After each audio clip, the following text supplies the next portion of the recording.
Assalamualaikum warahmatullahi wabarakatuh.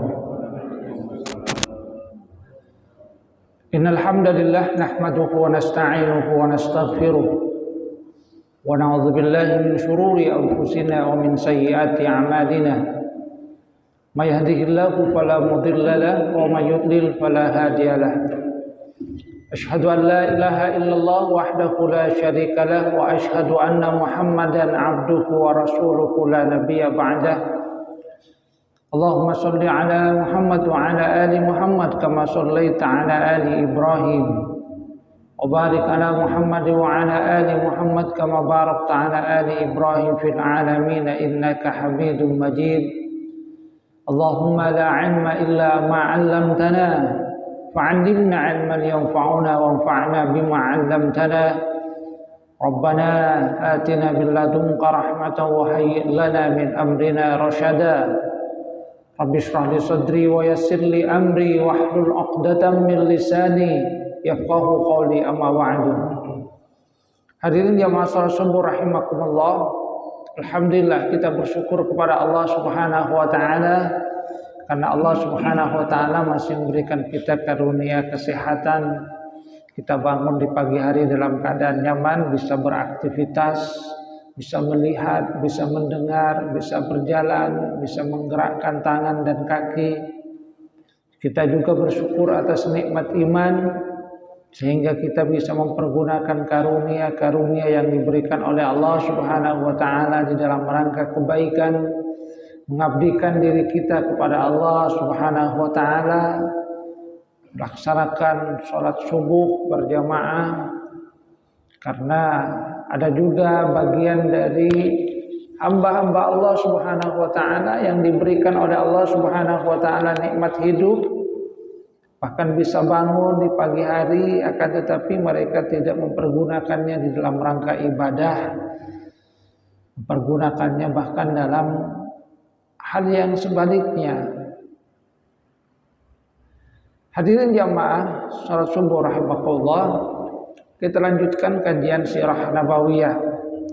Kita refresh kembali apa yang sudah kita bicarakan tentang perang Mu'tah. Satu peperangan yang menghadirkan kekuatan yang tidak berimbang. Kekuatan yang diutus oleh Rasulullah sallallahu alaihi wasallam kaum muslimin sebanyak 3.000 orang. Yang itu adalah satu jumlah yang sangat banyak bagi kaum muslimin.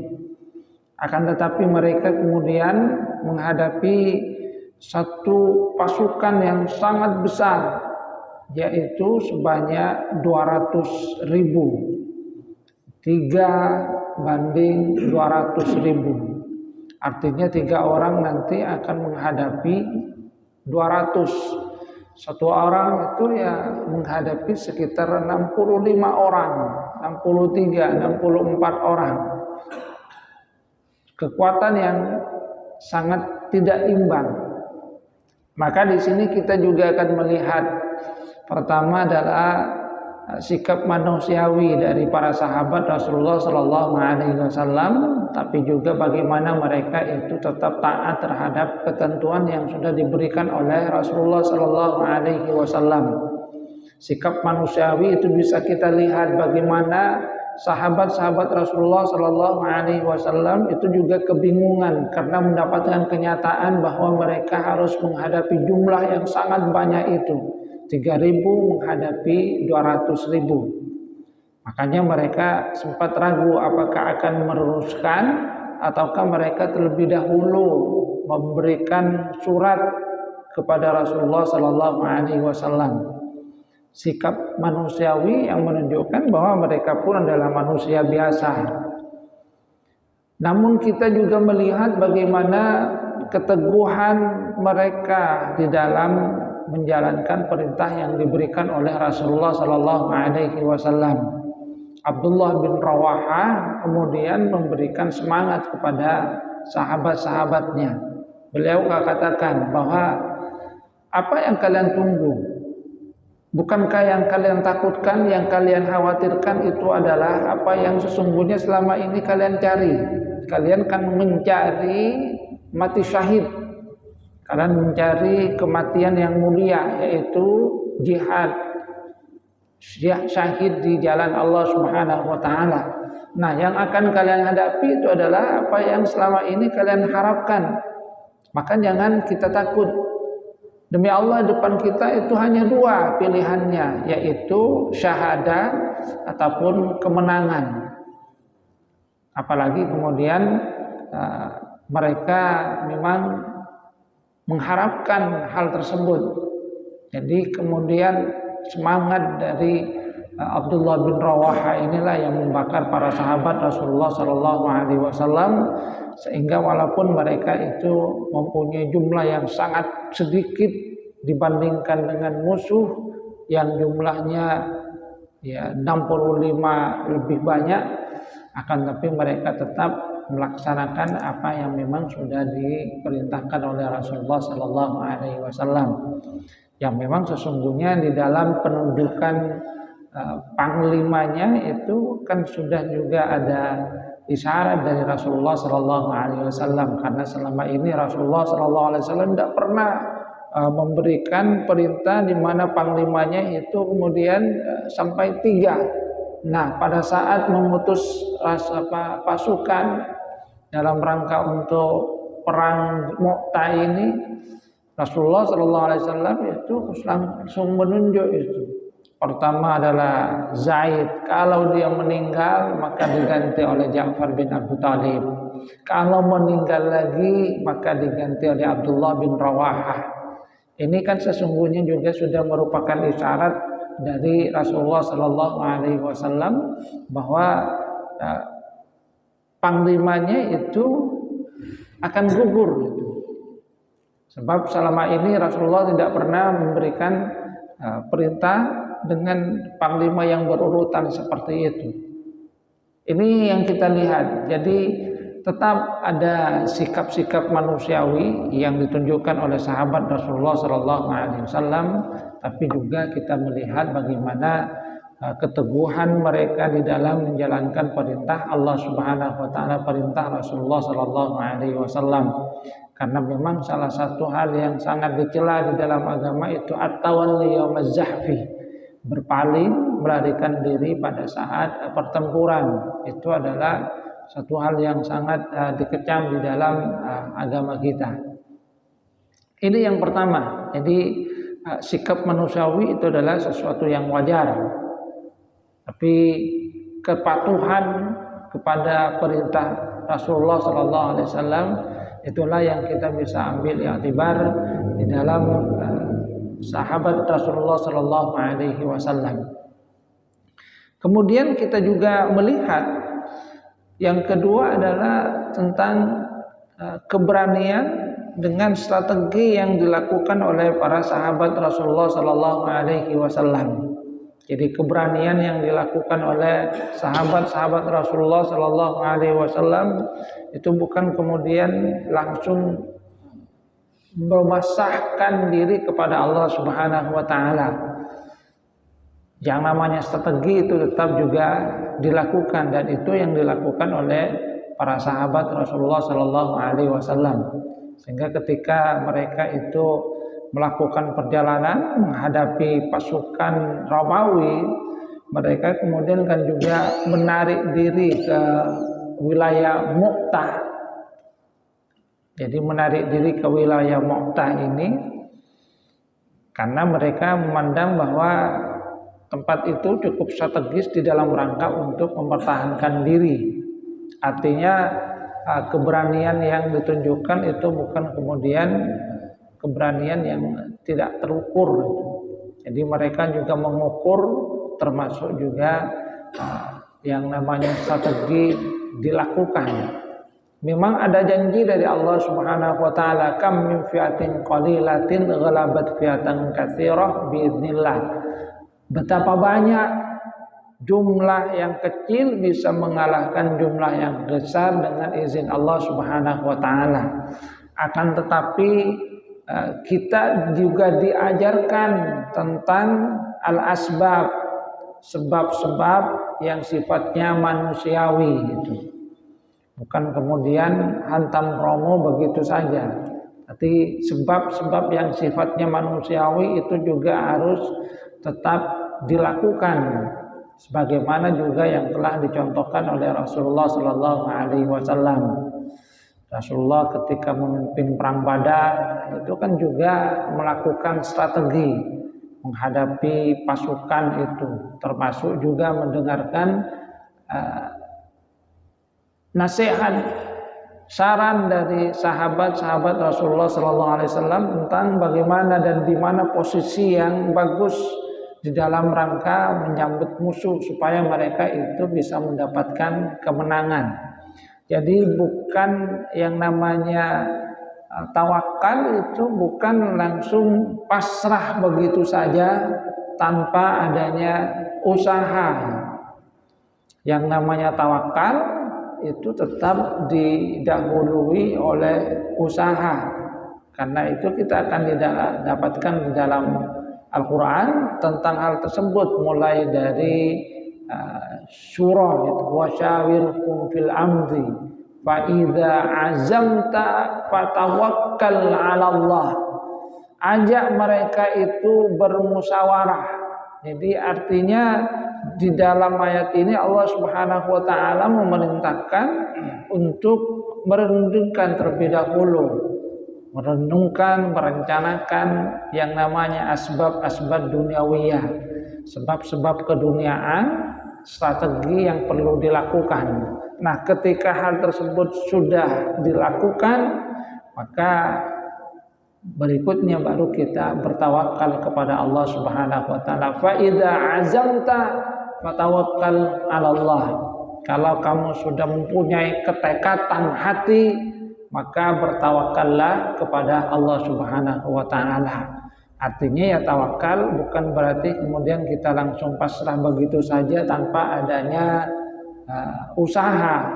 Tetap yang namanya usaha itu harus dilakukan. Sebagaimana sahabat-sahabat Rasulullah Sallallahu Alaihi Wasallam, mereka ketika menyambut pasukan Romawi, mereka kemudian tetap menarik diri sampai ke wilayah Mu'tah. Makanya disebut dengan perang Mu'tah.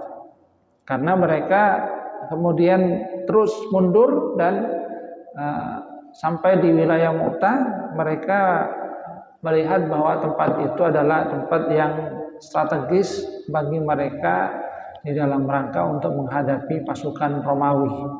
Artinya asbab duniawiyah itu tetap juga dijalankan, bukan kemudian langsung pasrah begitu saja. Yang namanya tawakal tetap ada usaha, jadi tetap adanya usaha.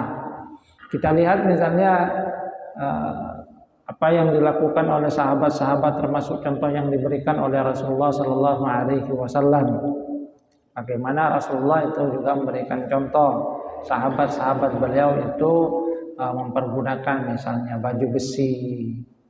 Itu kan bagian dari al-asbab an-dunyawiyah, sebab-sebab keduniaan yang kemudian dilakukan, dan itu dicontohkan oleh Rasulullah Sallallahu Alaihi Wasallam, dicontohkan oleh para sahabat-sahabat Rasulullah Sallallahu Alaihi Wasallam, bukan kemudian begitu saja. Jadi tetap usaha untuk melindungi diri. Makanya di dalam Al-Quran bahkan Allah Subhanahu Wa Taala itu kan menyatakan wa'iddu lakum mastata'tum min quwwah. Persiapkan. Jadi Allah Subhanahu wa taala memerintahkan supaya kita mempersiapkan diri. Wa'iddu lakum mastata'tum min quwwati wa min ribatil khairi turhibuna bihi adullahi wa aduwakum wa akharina min dunihim la ta'lamunahum. Jadi kata Allah Subhanahu wa taala, persiapkan.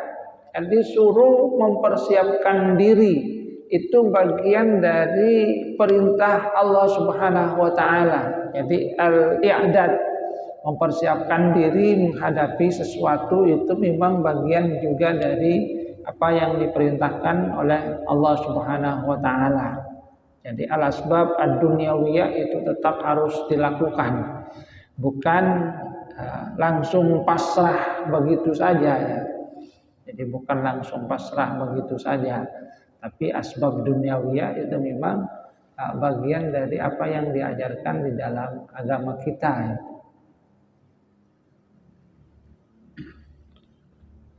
Hadirin jamaah rahimakumullah, jadi al-asbab ad-dunyawiyah, setelah itu baru kita bertawakal kepada Allah Subhanahu wa taala. Ya, kalau istilah seperti sedia payung sebelum hujan, itu kan bagian dari apa yang disebut dengan mempersiapkan diri sebelum menghadapi apa yang akan terjadi. Setelah itu baru kita bertawakal kepada Allah Subhanahu wa taala. Ini yang kedua, jadi keberanian yang terkukur, kemudian bagaimana sahabat itu juga tetap melakukan apa yang disebut dengan al-asbab ad-dunyawiyah. Sebab-sebab keduniaan, melakukan strategi di dalam rangka untuk menghadapi musuh. Bukan kemudian pasrah bungkuk, tidak ada usaha. Kemudian yang ketiga, kita juga akan melihat bagaimana apa yang dilakukan oleh Khalid bin Walid. Jadi Khalid bin Walid itu kan kemudian ditunjuk oleh para sahabat Rasulullah Shallallahu Alaihi Wasallam yang lainnya ketika panglima terakhir Abdullah bin Rawaha meninggal dunia. Sebab perintah dari Rasulullah, pesannya itu kan panglimanya hanya 3 itu. Pertama, Zaid bin Harithah. Kalau Zaid itu meninggal dunia, maka diganti dengan Ja'far bin Abu Thalib. Kalau Ja'far bin Abu Thalib meninggal dunia, maka diganti dengan Abdullah bin Rawaha. Sampai di situ saja Rasulullah Shallallahu Alaihi Wasallam memberikan pesan kepada para sahabat. Nah, faktanya ternyata Abdullah bin Rawaha pun meninggal dunia, sehingga panji dari umat Islam kemudian jatuh. Ada seorang dari Arab itu yang mengambil, dia katakan, ayo siapa yang akan memegang ini? Kamu saja, kata dia. Tidak, saya ini tidak pantas untuk menjadi panglima perang. Maka pada saat itulah mereka menunjuk Khalid bin Walid sebagai panglima perang, pengganti dari Abdullah bin Rawaha yang juga sudah meninggal dunia. Dan kita melihat bagaimana Khalid bin Walid itu juga berpikir realistis terhadap keadaan yang terjadi kepada umat Islam. Jadi beliau melihat bahwasanya umat Islam jumlahnya itu sangat sedikit, sementara jumlah dari musuh itu sangatlah banyak. Kalaulah ini kemudian dipaksakan, maka ini sama saja dengan bunuh diri, karena nanti pasti secara manusiawi, secara logika manusia, mereka akan terbunuh semuanya. Dan ini adalah sesuatu yang tentu saja tidak diinginkan. Maka sambil terus melanjutkan peperangan, jadi tidak lari ya, sambil terus melanjutkan peperangan, Khalid bin Walid kemudian merencanakan strategi bagaimana bisa melepaskan diri dari pasukan yang begitu besar ini tanpa kemudian mengorbankan mereka terlalu banyak. Jadi tanpa mengorbankan terlalu banyak. Sebab misalnya kalau mereka itu langsung melarikan diri mundur, maka pasti akan dikejar. Jumlah mereka yang sedikit itu pasti akan mudah untuk dibantai oleh jumlah musuh yang sangat besar. Disitulah kita melihat kecerdikan dari Khalid bin Walid. Bagaimana Khalid bin Walid berpikir untuk melakukan yang namanya perang urat syaraf. Jadi perang urat syaraf, pasukannya itu kan kemudian diubah, yang formasi kanan diganti ke kiri, yang kiri diganti ke kanan, yang depan itu ditarik ke belakang, yang belakang ditarik ke depan, sehingga musuh keesokan harinya melihat bahwa pasukan yang mereka hadapi itu lain semuanya. Dan mereka itu sudah merasakan kemarin itu bagaimana umat Islam itu begitu gigih di dalam berjuang, di dalam berperang. Walaupun jumlah mereka itu sedikit, akan tapi perlawanan mereka itu sangat sengit. Dan mereka melihat ini ke wajah-wajah baru. Yang kemarin saja itu perlawanannya begitu sengit, ini sepertinya ada bantuan lagi yang datang. Jadi jumlah mereka yang banyak itu malah takut kepada jumlah yang sedikit. Itu kan bagian dari strategi juga yang dilakukan oleh Khalid bin Walid. Apalagi kemudian dalam riwayat yang lain itu sebagian di belakang itu kemudian kan kudanya dipacu di tempat tapi sehingga debu itu membubung tinggi. Mereka kemudian lihat, itu sudah datang bantuan lagi. Jadi datang bantuan. Yang kemarin saja mereka rasakan perlawanan yang sangat dahsyat. Sehingga dalam riwayat itu jumlah dari pasukan Romawi yang gugur itu banyak. Sementara jumlah dari pasukan Islam itu sedikit itu. Karena perlawanan yang sangat sengit. Bahkan seperti yang kita ceritakan, Khalid bin Walid sendiri itu sampai 7 pedang gitu. Patah, kemudian ganti pedang yang lain, patah yang lainnya diganti lagi. Sampai terakhir yang dia pegang itu adalah pedang yang sangat bagus yang berasal dari Yaman. Itu menunjukkan betapa sengitnya peperangan yang terjadi pada waktu itu. Dan itu yang dirasakan oleh pasukan Romawi. Sehingga ketika pasukannya kemudian berbeda, apalagi terlihat seperti adanya bantuan, mereka merasakan rasa gentar. Dan disitulah kemudian Khalid bin Walid mulai menarik pasukannya sedikit demi sedikit. Artinya bukan kemudian secara frontal langsung mundur, akan tapi terus mundur sedikit demi sedikit. Dan itu memang juga bagian dari strategi yang dilakukan oleh Khalid bin Walid. Nah, musuhnya itu tidak berani mengejar karena mereka beranggapan ini adalah perangkap. Kata panglima musuhnya, jangan dikejar. Kalau kita dikejar, kita masuk di perangkap, nanti kita ini terjebak. Padahal kena perangkap tipu daya. Jadi ada rasa takut. Nah, di sini kita bisa melihat bagaimana Khalid bin Walid itu juga berpikir realistis dalam artian bahwa tidak benar kemudian mengorbankan seluruh pasukan yang ada. Yang pasti mereka sudah berhadapan dengan musuh, sudah memperlihatkan dan menjalankan apa yang diperintahkan oleh Rasulullah SAW. Akan tapi sekali lagi tidak kemudian dengan mengorbankan diri semua umat Islam itu yang ada, karena bagaimanapun juga mereka juga harus mempertahankan diri dengan baik. Dan apa yang dikatakan oleh Rasulullah SAW sungguhnya itu juga menunjukkan kesetujuan beliau terhadap apa yang dilakukan oleh Khalid bin Walid. Karena Rasulullah SAW itu kemudian menyatakan, kemudian meninggallah Abdullah bin Rawaha. Karena Rasulullah akan menceritakan kepada para sahabat, Zaid telah meninggal dunia berdasarkan wahyu dari Allah Subhanahu wa taala. Jadi mungkin saja Rasulullah itu melihat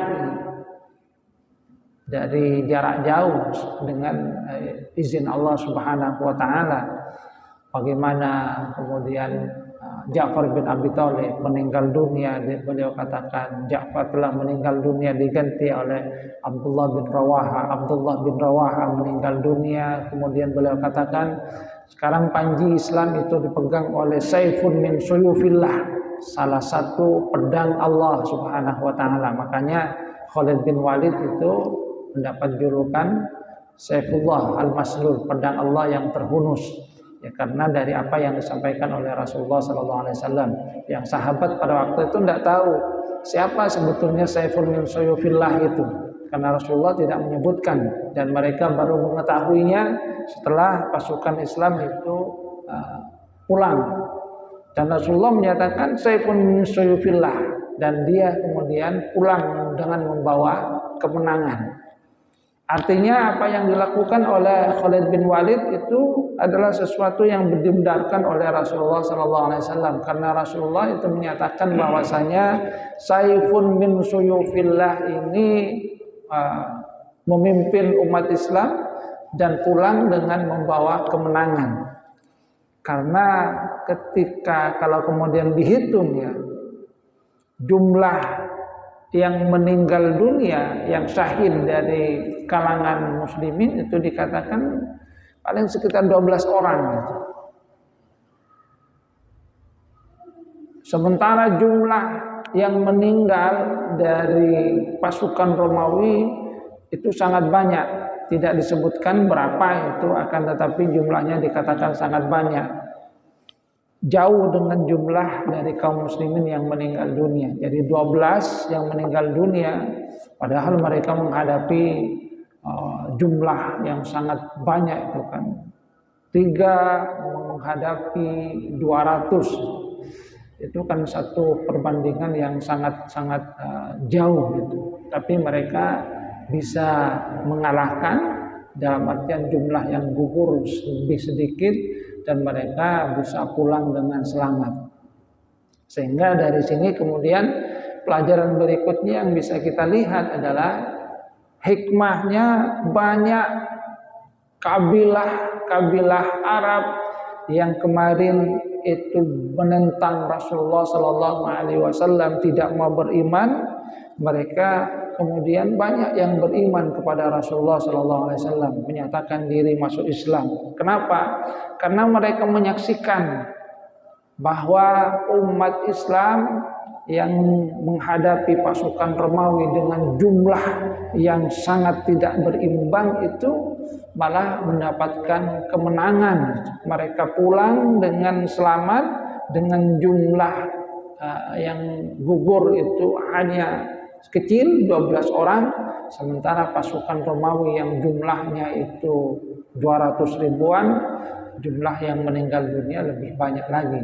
Dan mereka menyatakan, merasakan ini pasti ada pertolongan dari Allah Subhanahu wa Ta'ala, sesuatu yang tidak mungkin dilakukan oleh manusia biasa. Pertolongan dari Allah, sesuatu yang luar biasa. Nah, hal inilah yang mendorong mereka yang tadinya banyak meragukan apa yang dibawa oleh Rasulullah SAW, kemudian masuk Islam karena mereka yakin ini pasti adalah satu pertolongan yang diberikan oleh Allah Subhanahu wa Ta'ala. Karena memang secara logika manusia itu sangat tidak mungkin 3.000 menghadapi 200.000. Satu orang menghadapi sekitar 60 lebih. Nah, dikeroyok itu satu orang menghadapi 60 itu gimana? Tapi mereka alhamdulillah selamat. Jumlah yang meninggal itu hanya 12, jumlah musuh yang meninggal itu bahkan sangat banyak, dan mereka bisa kembali dengan selamat. Itu yang membuat mereka kemudian merasakan bahwa dalam peperangan ini ada pertolongan dari Allah Subhanahu wa Ta'ala. Tidak mungkin manusia biasa tanpa adanya pertolongan dari Allah Subhanahu wa Ta'ala akan memenangi pertempuran yang memang sangat tidak imbang ini. Hadirin jamaah rahimakumullah, artinya memang dalam setiap peristiwa itu ada hikmah dan pelajarannya. Hikmah dan pelajaran dari perang Mu'tah itu memang amat sangat banyak. Keberanian yang ditunjukkan oleh para sahabat Rasulullah SAW, tapi juga bagaimana Islam mengajarkan supaya manusia itu tidak menjerumuskan diri kepada jurang kecelakaan.